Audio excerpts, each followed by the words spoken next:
Welcome students. आज के हमारे इस लेक्चर में हम एक्सरसाइज 2.3 का क्वेश्चन नंबर 5 सॉल्व करेंगे। तो देखते हैं इस क्वेश्चन में क्या कहा गया है।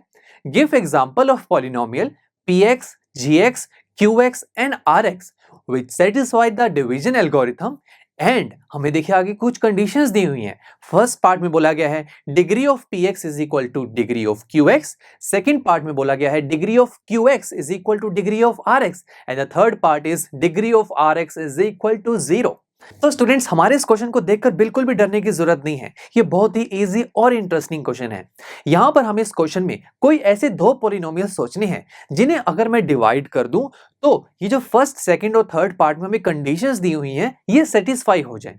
अब दोस्तों इस क्वेश्चन को शुरू करने से पहले आपको ये पता होना चाहिए कि ये px, gx, qx और rx क्या चीजें हैं। दोस्तों हम इस क्वेश्चन में px को मानेंगे ये होगा हमारा डिविडेंड, यानी कि जिस पॉलिनोमियल को हम डिवाइड करेंगे।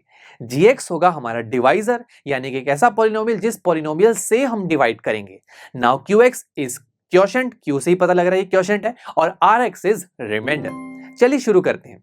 अब सोचिए कोई ऐसा पॉलिनोमियल जिस पॉलिनोमियल को आप डिवाइड करना चाहते हैं। सोचते हैं कोई सिंपल सा पॉलिनोमियल सोच लेते हैं, लेट्स से x स्क्वायर। अभी डिविडेंड है दोस्तों तो मैं इसे px मान सकता हूं। मैंने देखिए ऊपर सबसे पहले एक लाइन में शो कर दी है कि हम px, gx, qx और rx को क्या बोल रहे हैं। तो px हमारे पास आ गया x स्क्वायर।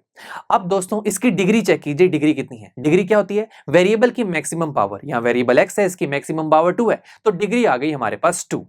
नाउ स्टूडेंट्स अब मुझे इस पॉलिनोमियल को एक ऐसे पॉलिनोमियल से डिवाइड करना है ताकि डिवीजन प्रोसेस में जो क्वोशंट आए उसकी डिग्री भी 2 हो। यही तो हमें फर्स्ट पार्ट में बोला गया है कि degree of px is equal to degree of qx, यानी कि डिविडेंड की डिग्री इक्वल होनी चाहिए क्वोशंट की डिग्री की। तो किस पॉलिनोमियल से डिवाइड किया जाए ताकि क्वोशंट की डिग्री भी 2 आ जाए?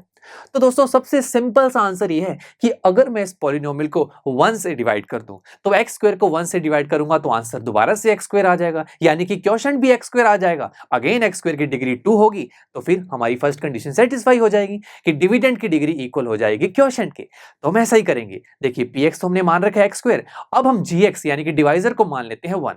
और अब अगर मैं x स्क्वायर को 1 से डिवाइड करूं तो देखिए आंसर क्या आ रहा है? x square. तो यानी कि हमारे इस डिवीजन में क्वोशंट आ रहा है x स्क्वायर और रिमाइंडर क्या होगा जरा आप बताइए।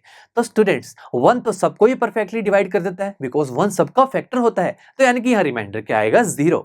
अब स्टूडेंट्स देखिए क्या हमारी फर्स्ट कंडीशन सेटिस्फाई हुई? बिल्कुल। हमारी px की डिग्री 2 थी तो qx देखिए वो भी तो x स्क्वायर है, उसकी भी डिग्री 2 है, hence degree of px is equal to degree of qx। तो यहां से एक बड़ी इंटरेस्टिंग चीज पता लगी दोस्तों कि अगर मैं किसी भी पॉलिनोमियल को किसी एक कांस्टेंट से डिवाइड कर दूंगा तो वहां पर डिविडेंड की डिग्री हमेशा क्वोशंट की डिग्री के इक्वल होगी। यहां से कितना इंटरेस्टिंग कॉन्सेप्ट समझ में आया। और ऐसे करते करते आप इनफाइनाइट एग्जांपल सोच सकते हैं। आप कोई भी पॉलिनोमियल पिक कर लीजिए, क्वाड्रेटिक, क्यूबिक, कोई भी पॉलिनोमियल पिक कीजिए, उसे किसी भी कांस्टेंट से डिवाइड कर दीजिए तो आपके डिविडेंड की डिग्री हमेशा क्वोशंट की डिग्री के इक्वल आएगी। आप एक खुद चेक करके देखिएगा कितना इंटरेस्टिंग कॉन्सेप्ट यहां से निकल के आया दोस्तों।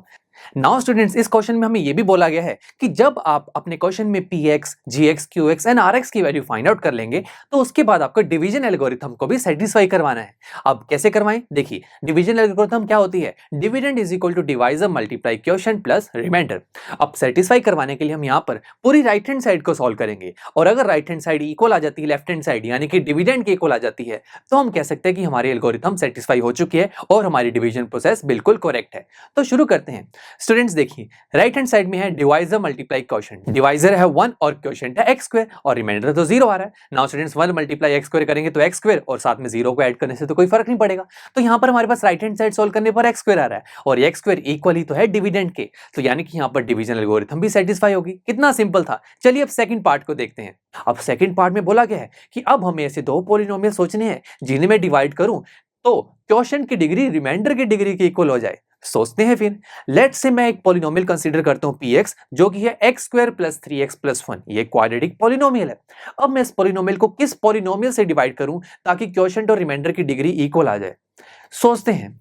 लेट्स से मैं अगर इस पॉलिनोमियल को इसी पॉलिनोमियल से डिवाइड कर देता हूं, ठीक है, हम gx पे यही पॉलिनोमियल मान लेते हैं। चलिए डिवाइड करके देखते हैं। दोनों पॉलिनोमियल को डिवाइड किया, ये एक दूसरे को कैंसिल आउट करेंगे, आंसर आ जाएगा 1, यानी कि क्वोशंट तो हमारे पास आ गया 1। अब जरा बताइए इस डिवीजन में रिमाइंडर क्या होगा? रिमाइंडर यहाँ पर होगा 0 बिकॉज ये दोनों पॉलिनोमियल्स परफेक्टली डिवाइड हो चुके हैं, तो रिमाइंडर आ गया 0। तो क्वोशिएंट है 1, रिमाइंडर है 0, तो जरा बताइए क्या 1 और 0 इन दोनों की डिग्री सेम होती है? स्टूडेंट्स पहले 1 को देखते हैं। 1 की डिग्री क्या है? अब आप सोचेंगे मैंने तो आपको बताया था कि डिग्री का मतलब होता है वेरिएबल की मैक्सिमम पावर, बट यहाँ तो वेरिएबल नहीं है दोस्तों वेरिएबल। देखिए कैसे, तो स्टूडेंट्स अगर मैं यहाँ पर 1 के साथ अगर x की पावर 0 लगा दूं तो क्या कोई फर्क पड़ेगा? नहीं। तो अब जरा देखिए x की मैक्सिमम पावर क्या है? 0, तो यहाँ पर डिग्री क्या हुई? 0। तो यहाँ से हमें एक इंटरेस्टिंग बात पता लगी कि कांस्टेंट की डिग्री हमेशा 0 होती है। अब जरा रिमाइंडर को देखिए, वो है 0, ये भी तो एक कांस्टेंट है, तो इसकी डिग्री भी 0 होगी। तो यहाँ से हमारे देखिए कंडीशन सेटिस्फाई होगी कि हियर डिग्री ऑफ क्वोशिएंट यानी कि qx is equal to degree of Rx। तो यहां से अब कॉन्सेप्ट क्या निकल के आया?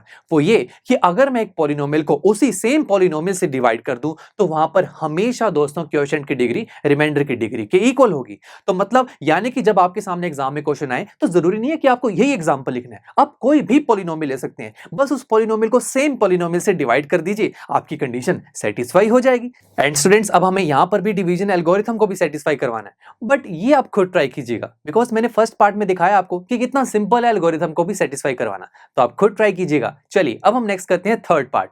थर्ड पार्ट में बोला गया degree of Rx is equal to 0, यानी कि अब हमें ऐसे दो पॉलिनोमियल सोचने हैं जिन्हें मैं डिवाइड करूं तो रिमाइंडर की डिग्री 0 आए। बट अभी मैंने आपको बताया कि डिग्री किसकी 0 होती है? कांस्टेंट की डिग्री 0 होती है। यानी कि मुझे अब ऐसे दो पॉलिनोमियल सोचने हैं जिन्हें मैं डिवाइड करूं तो रिमाइंडर कोई कांस्टेंट आ जाए, 0 1 2 3 या -1 -2 -3 कोई भी कांस्टेंट आ जाए। तो हम ऐसा करते हैं, हम हमारा जो सेकंड पार्ट वाला एग्जांपल है उसे दोबारा कंसीडर कर लेते हैं बिकॉज वहां पर भी तो रिमाइंडर की डिग्री 0 आई थी। बट यहां पर अगर हमें अलग पार्ट में पूछा गया तो हम एग्जांपल कोई और ले लेते हैं। लेट्स से मैं एक और पॉलिनोमियल ले लेता हूं x² + 4। देखिए मैंने अपनी मर्जी से एक पॉलिनोमियल ले लिया, अब मैं इस पॉलिनोमियल को इसी पॉलिनोमियल से डिवाइड कर देता हूं। x² + 4 से डिवाइड करेंगे तो अगेन आंसर आ रहा है 1, तो क्वोशिएंट हुआ 1, रिमाइंडर अगेन 0 आएगा बिकॉज ये दोनों एक दूसरे को परफेक्टली डिवाइड करेंगे। रिमाइंडर अगेन कांस्टेंट आ रहा है तो यहां पर डिग्री क्या हुई? 0। तो अब दोस्तों अगेन कह सकते हैं कि here degree of Rx is equal to 0। तो देखा स्टूडेंट्स, ऐसे करते करते हम इनफाइनाइट एग्जांपल सोच सकते हैं जिन एग्जांपल्स में ये तीनों कंडीशंस सेटिस्फाई हो सकती हैं। और किस तरीके से सोचने हमने एग्जांपल्स वो मैंने आपको तीनों पार्ट्स में समझा दिए हैं। चलिए अब हम नेक्स्ट लेक्चर में दोस्तों हमारे इस पॉलिनोमियल्स चैप्टर की मिसलेनियस एक्सरसाइज को शुरू करेंगे। ये बहुत ही इंपॉर्टेंट एक्सरसाइज होती है और बड़ी मजेदार भी होती है। तो फिर मिलते हैं आपसे नेक्स्ट लेक्चर में।